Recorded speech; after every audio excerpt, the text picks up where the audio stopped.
성도 여러분, 안전불감증. 우리는 이 단어를 들어봤습니다. 그러나 이 단어의 사전적 의미는 이렇습니다. 안전사고에 대한 인식이 둔하여지거나 익숙해져서 사고의 위험에 대한 별다른 느낌을 갖지 못하는 상태, 이를 바로 안전불감증이라고 그러는 것입니다. 우리나라는 참혹한 대형 참사들이 그동안 많았습니다. 그럴 때마다 언론은 안전불감증에 관한 기사를 쏟아냈습니다. 급속한 경제 성장과 그 이면에 숨어있는 조급함이 바로 이 대형 참사로 이어졌다고 말하는 것이었습니다.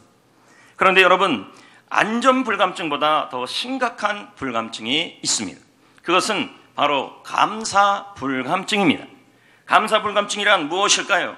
마땅히 감사해야 될 순간에, 마땅히 감사가 필요한 순간에 그 감사를 느끼지 못하며 감사하지 못하는 상태를 감사불감증이라고 말하는 것입니다. 오늘 말씀을 보면 감사불감증에 걸린 사람들이 등장합니다. 이들은 모두 다 병에 걸렸습니다. 그 병은 나병입니다. 당신 이 나병은 불치병과 같았습니다. 육체적으로 큰 고통을 겪는 것이 바로 이 나병이었습니다. 지금 시대와 똑같이 이 나병은 전염병이라고 생각해서 나병에 걸리게 되면 격리를 시키는 것입니다. 다 나을 때까지 사회적 거리를 유지시키며 살아야 했습니다. 구약 율법으로 보면 이 나병은 부정한 사람으로 취급을 받았습니다. 그런데 이들이 오늘 말씀에 보면 예수님을 만납니다. 그리고 예수님은 이들에게 소망을 선포하는 겁니다. 제사장에 가서 몸을 보이라. 당시 제사장에게 몸을 보이라는 말은 나병의 치유 여부를 확인하는 완전한 치유의 절차였습니다. 이들은 이 예수님의 말씀을 듣고 믿음으로 제사장에게 가다가 몸이 나아버린 것이었습니다. 그런데 그 중에 한 명만이 예수님에게 돌아와 감사를 했다는 내용입니다. 이때 예수님이 이 상황에 대하여 강력하게 외치는 말씀이 오늘 본문에 나옵니다. 본문 17절을 다 같이 읽어보겠습니다. 읽습니다.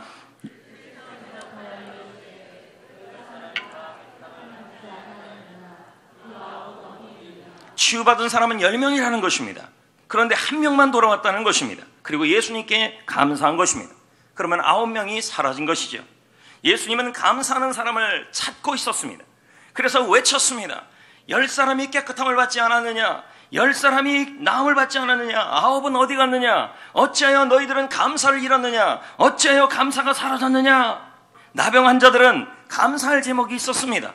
예수님이 병을 고쳐준 것입니다. 그런데 감사하지 않았습니다. 그러다 보면 여러분, 나타나는 현상이 있어요. 감사할 때 감사하지 못하면 반드시 나타나는 현상이 불평입니다.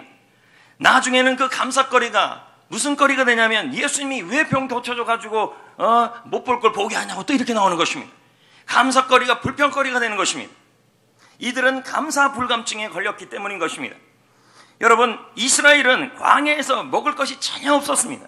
그런데 하나님이 이들에게 하나님의 은혜로 하늘에서 음식을 내려줬다는 것이 성경에 나옵니다. 이들이 한 일이 없어요. 농가 밭을 간 일도 없어요. 자고 일어나면 하늘에서 양식이 내려왔습니다. 그 양식 이름을 뭐라 그러냐면 만나라는 것입니다. 아침에 보면 온 지변에 하얗게 덮은 만나가 내려져 있었습니다. 이들은 이것을 보면서 이것이 무엇이냐 외치면서 감사하고 흥분하며 하나님 감사합니다. 먹을 것도 없는 저희들을 먹여주시고 너무 감사합니다. 그런데 여러분, 이 감사거리가 시간이 흐르자 뭐로 바뀐지 아십니까? 이들이 이 감사거리를 향하여, 이 만나를 향하여 불평하고 있습니다. 자, 민수기 11장 6절을 보겠습니다. 읽습니다.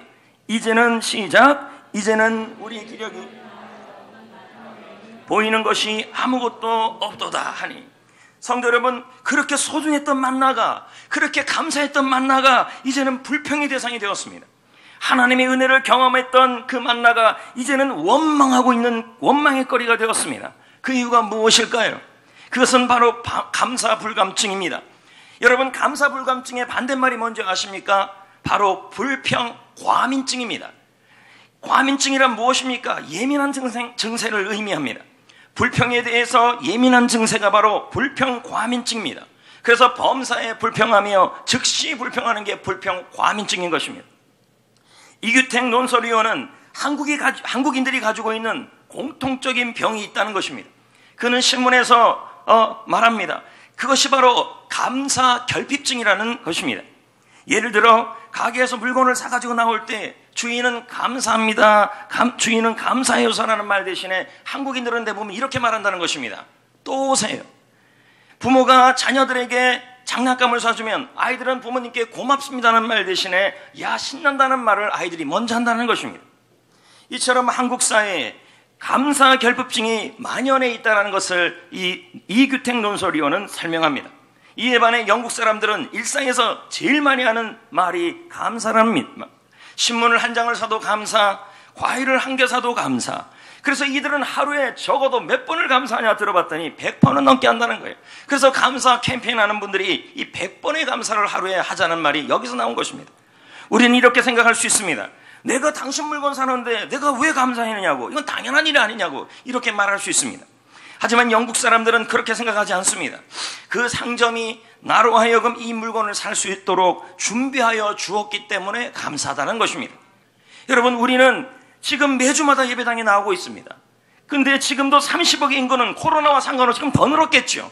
코로나와 상관없이 고통과 체포와 고문과 죽음의 공포 때문에 예배당에 나오지 못한다는 것입니다. 근데 우리는 예배당에 나올 수 있는 이러한 좋은 환경 속에 살아가고 있음을 보여주고 있는 것입니다. 그럼에도 불구하고 우리는 감사보다는 불평에 너무 익숙해 있습니다. 그래서 이렇게 말합니다. 이것만 내게 있으면, 이 돈만 해결되었다면, 여기만 아프지 않았다면, 이 빚만 없었다면, 만약 나에게 그 일만 생기지 않았다면, 나한테 집만 있었다면 감사했을 텐데, 우리는 있었으면 감사할 거라고 말한다는 것입니다. 그러나 여러분, 감사는 있어서 하는 것이 아니라 없어도 하는 감사가 진짜 수준 높은 감사입니다. 그러므로 성도 여러분, 우리는 지금 말세를 살아가고 있습니다. 도처에 신음하는 소리가 쉴 틈 없이 들려옵니다. 특히 대한민국은 고통 속에 살아가고 있다고 합니다. 2000년 이후 OECD 회원국의 전체 범죄율이 하락하고 있습니다. 2000년 이후에 그러는데 이 대한민국은 절도 사기, 재산범죄, 그리고 살인, 강도, 방화, 흉악범죄가 계속 늘어나고 있습니다. 다른 OECD 국가들은 전부 줄어들고 있는데 이 나라는 계속 이 고통스러운 일들이 일어나고 있다는 것입니다. 그 이유가 무엇일까요? 말세의 이 상황에서 이런 고통스러운 일들이 왜 자꾸 일어나냐는 것입니다. 성경 디모데후서 3장은 그 이유를 감사하지 않았기 때문이라고 말씀합니다. 반대로 말하면 불평, 과민증에 걸렸기 때문이라고 설명합니다. 디모데후서 3장 1절, 2절 말씀입니다. 다 같이 한번 읽어볼까요? 너는 이것을 알라. 말세에 고통하는 때가 이르러 사람들이 비방하며 감사하지 아니하며. 무슨 뜻일까요? 감사하지 않으면 고통의 때가 온다. 불평하게 되면 고통의 날이 온다. 이런 의미인 것입니다. 우리가 비방하고 불평하고 감사하지 않으면 고통의 때가 더 심각하게 온다는 것이 디모데후서의 말씀입니다. 그래서 웰보이는 말합니다. 불평 없이 살아보기 책에서요. 불평은 원하는 것을 가져다 두지 않는다. 여러분이 아무리 누군가에 대하여, 뭐에 대하여, 환경에 대해서 불평한다 할지라도 그 불평이 여러분이 정말 바라고 소망하는 것을 가져다 두지 않는다는 것입니다. 원하는 것을 원하지 않는 것, 나한테 오지 말아야 될 것들이 계속 머무르게 하는 것이 불평이라는 것입니다. 성도 여러분, 여러분이 감사를 선택하든 불평을 선택하든 그것은 여러분의 자유입니다. 그러나 그 결과는 확연히 차이가 날 것입니다. 여러분이 불평하기로 작정한 사람은 인생이 피곤하고 고독하고 불행해집니다. 그래서 불평은 불행해지는 연습이라고 말하지 않습니까? 여러분, 야고보 5장 9절 말씀은 참 무시무시한 말씀이 나옵니다. 다 같이 읽어봅니다. 형제들아, 서로 뭐하지 말라, 원망하지 말라, 그리하여야 심판을 면하리라. 보라, 심판주가 문 밖에서 계신다. 무슨 말씀이에요? 서로가 원망하고 서로가 불평하면 심판주가 우리 문 입 밖에서 딱 서 있다가 그 불평을 원망하고 불평할 때 하나님께서 그 불평을 통하여 뭐 한다는 거예요? 심판하신다는 거예요. 저는 성경을 뒤져보니까요, 원망과 불평이 나올 때마다 하나님이 심판하는 게 나와요. 이것은 죽어서 망하는 그 심판이 아니라 지옥 가는 심판이 아니에요. 성도들도 이 땅에서 심판을 받는다는 거예요. 우리는 근데 주위를 다니면서 이런 말을 하잖아요. 누가 뭐라 카더라 뭐라 카더라 그러면서 불평을 카더라 통신을 사용해서 말하는 것입니다. 근데 여러분, 하나님은 불평하는 사람을 심판하시는데요. 어떻게 심판하는지 보십시오. 고린도전서 10장 10절입니다. 읽어볼까요? 시작. 그들 가운데 어떤 사람들이 뭐 했어요? 원망하다가 멸망시키는 자에게 멸망하였나니 너희는 그들과 같이 원망하지 말라. 여러분, 여기서 원망이라는 단어는 다 불평입니다. 근데 불평하니까 하나님이 심판하셨다는 거예요. 멸망시켰다는 거예요. 여러분, 그러면 이 멸망이 하나님의 민족이, 하나님의 백성이, 하나님의 자녀가 멸망하진 않아요. 근데 이 원문의 뜻은 진짜 지옥 가는 그 멸망을 의미하는 게 아니라는 겁니다. 원문의 뜻은 이런 뜻입니다. 상실하다, 잃어버리다, 손해보는 일이 일어난다. 결국 뭐예요? 불평하는 사람은 하나님이 그 불평 때문에 심판을 하시는데 어떻게 한다는 거예요? 불평하는 즉시 딱 문 밖에 서 있다가, 입술 밖에 서 있다가, 입술이 성경에 보면 거의 문으로 해석이 됩니다. 서 있다가 뭐예요? 상실하고 잃어버린 일들이 일어난다는 말입니다. 그걸 누가 그렇게 하신다는 거예요? 하나님이 불평에 대하여 심판하신다는 말이에요. 여러분, 이 이야기가 민수기 16장에도 등장해요. 고라와 다단과 아비람이라는 이 무리가 뭐예요? 이들은 원망을 하기 시작했어요. 누구를 원망했냐면 아론을 원망해요. 주의 종을 원망한 것이었어요. 여기서 이 원망하라는 단어가 무슨 뜻이냐면 불평하다, 불만을 표현하다, 그리고 투덜거리다, 이런 뜻이에요. 그러니까 이 고라와 다단과 아비람은 아론을 향하여 불만을 표현하고 투덜거렸다는 것입니다. 그 결과 어떤 일이 났습니까? 오늘 야고보 말씀에 보면 하나님이 뭐라 그랬습니까? 서로 원망하지 말라, 심판을 면해야 한다. 보라, 심판주가 문 밖에 서 있다. 그 심판이 뭐냐? 원망하는 자는 하나님께서 망하게 하신다. 원망하는 자는 하나님이 망하게 하신다고 말합니다. 근데 그 망하게 한다는 뜻이 뭐냐는 거예요. 지옥 가는 망함이 아니라 상실한다, 잃어버린다, 손해본다는 말이에요. 근데 실제로 고라와 다단과 아비람에게 이런 하나님의 심판이 일어났어요. 민수기 16장 31, 33절까지 말씀이에요. 읽어봐요. 시작.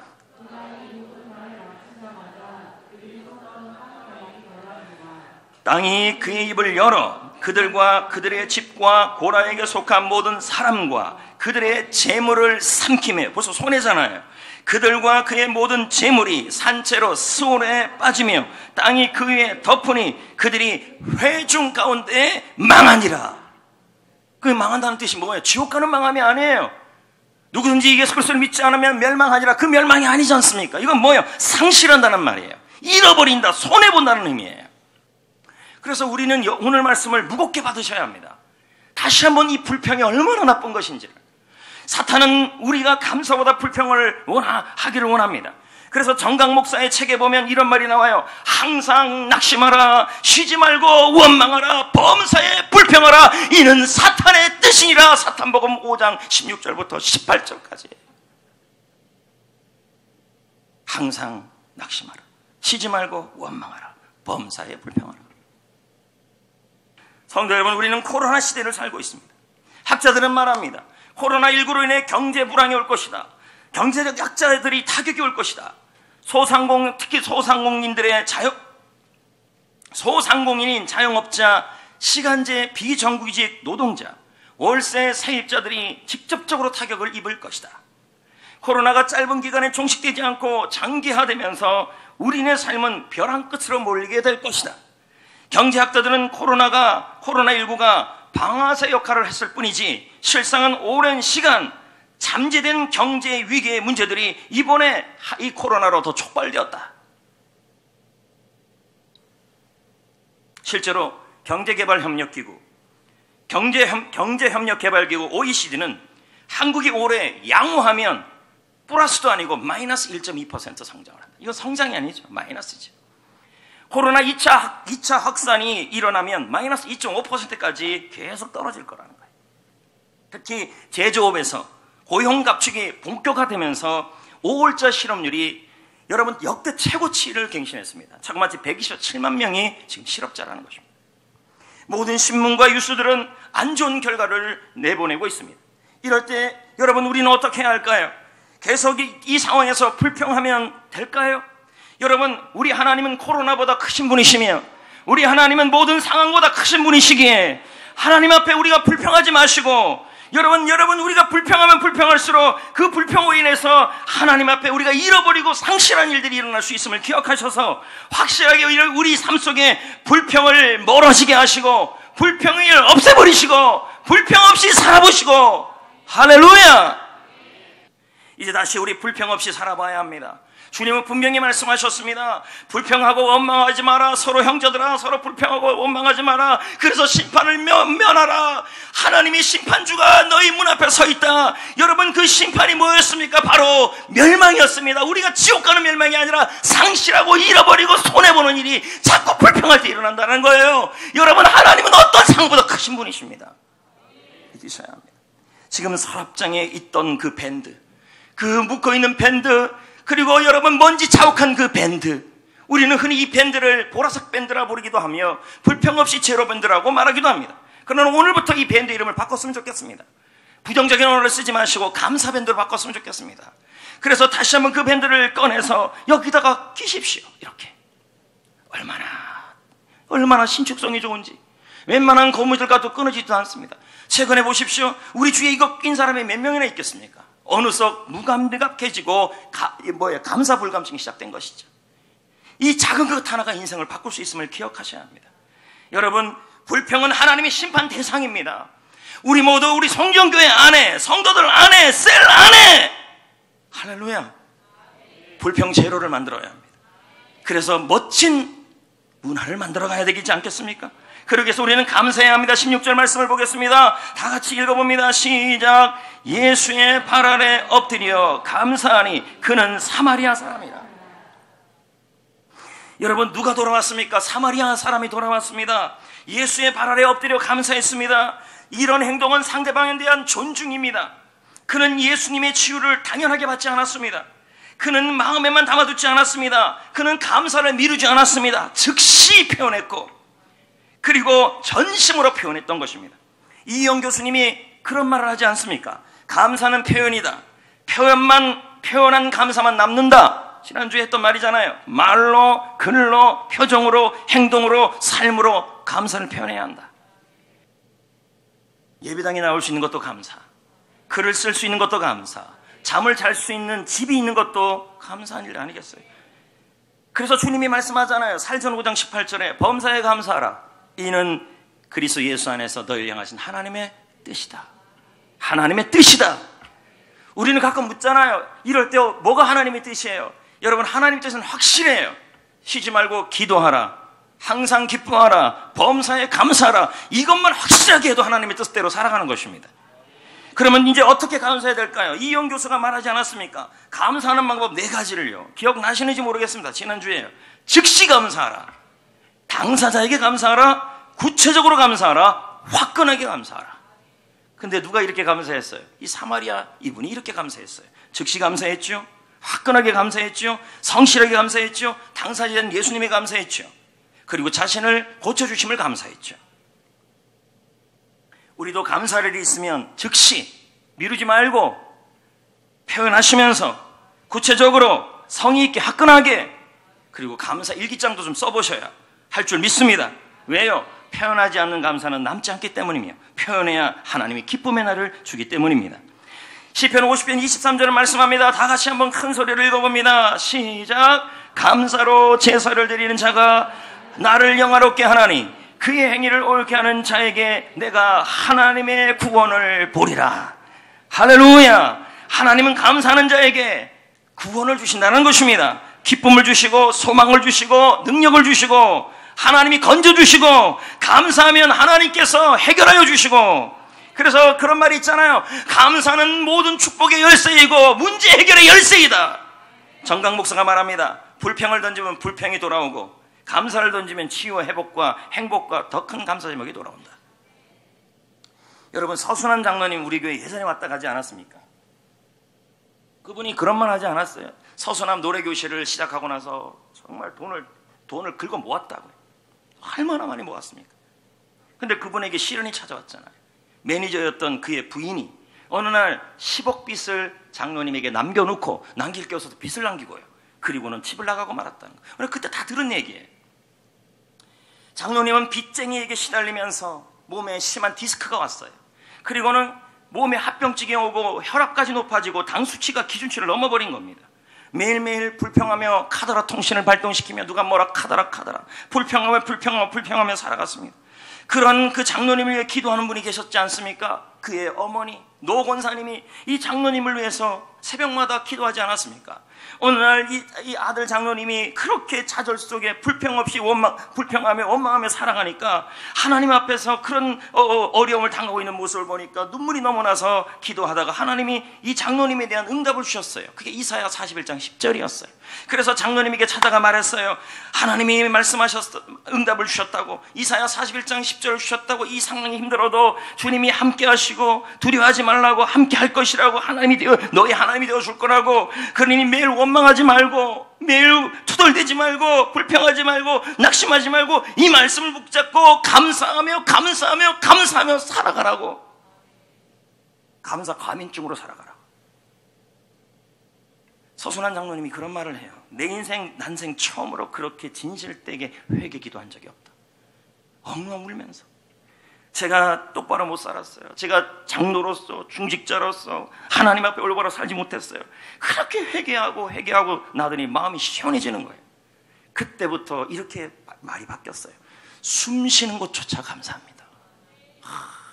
숨 쉬는 것조차 감사합니다. 그는 마치 감사 과민증에 걸린 것처럼 모든 일에 감사하기 시작했어요. 즉시 감사, 화끈하게 감사, 구체적으로 감사, 편함에 감사.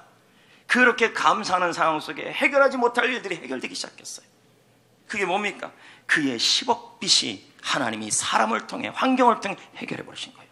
그리고 그의 병, 그 많았던 디스크와 혈압과 당수치가 회복이 돼버린 거예요. 여러분, 감사할 때 하나님이 일하시잖아요. 감사할 때 하나님이 건지시잖아요. 감사할 때 하나님이 기쁨의 날을 주시잖아요. 2002년 월드컵에서 우리 대한민국은 4강까지 갔습니다.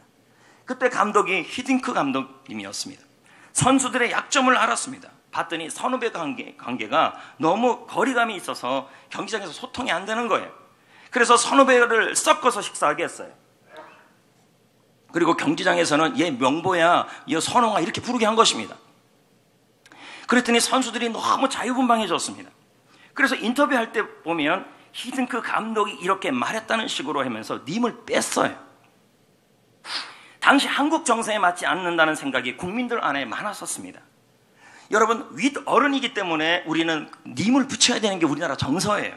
그럼에도 불구하고 히딩크 감독님이라고 붙인 선수가 2명이 있었어요. 바로 박지성, 이영표 선수였어요. 히딩크 감독이 스카우트하여 네덜란드 아이트호벤으로 데려간 선수들이 이들 둘밖에 없었어요. 참 신기하지 않습니까? 얼마 안 돼요. 이들은 세계 최고의 프리미어 리그 영국으로 스카웃을 되어갔습니다. 히딩크 감독은 이 박지성, 이영표 선수가 자신에 대하여 인터뷰할 때 감독님이라고 님을 붙였는지 안 붙였는지 알 수는 없었을 것입니다. 그럼에도 불구하고 이 사람들은 감독이 알든지 안 알든지 상관없이 기본적으로 감독에 대한 감사와 존중이 포함되어 있었다는 거죠. 그리고 그들이 스카웃 되었다는 거예요. 이 이야기를 제가 감사에 관련 책에서 읽었어요. 그러면서 그분들이 이렇게 말해요. 사람들도 하나님도 마찬가지라는 거예요. 하나님께서도 감사하는 사람을 밀어주시고 감사하는 사람을 스카웃 하신다는 거예요. 하나님께서도 사람들도 마찬가지예요. 하나님도 사람도 감사하는 사람을 밀어주시고 스카웃하시고 쓰시고 축복하여 주시는 것입니다. 분명한 것은 감사하는 사람에게 하나님은 기쁨의 날을 주신다는 것입니다. 이제 여러분, 감사 행정 캠페인을 합시다. 늘 하던 거예요. 우리가 목회서신에 나와 있어요. 하루에 100번 이상 사람들에게 감사하시고, 미루지 마시고, 감사할 일이 있으면 미루지 마시고 감사일기 다시 쓰시고, 그리고 즉시 당사자에게 화끈하게 구체적으로 감사를 표현하시고, 말과 행동과 표정으로 삶으로 감사를 보여줍시다. 그래서 여러분, 감사 불감증이 아니라 감사 과민증이 걸리시길 바랍니다. 그래서 우리 교회가 감사 캠페인이 넘쳐나서 하나님이 이 위기에 쓰임받는 교회가 되기를, 가정이 되기를, 회사가 되기를 축복합니다.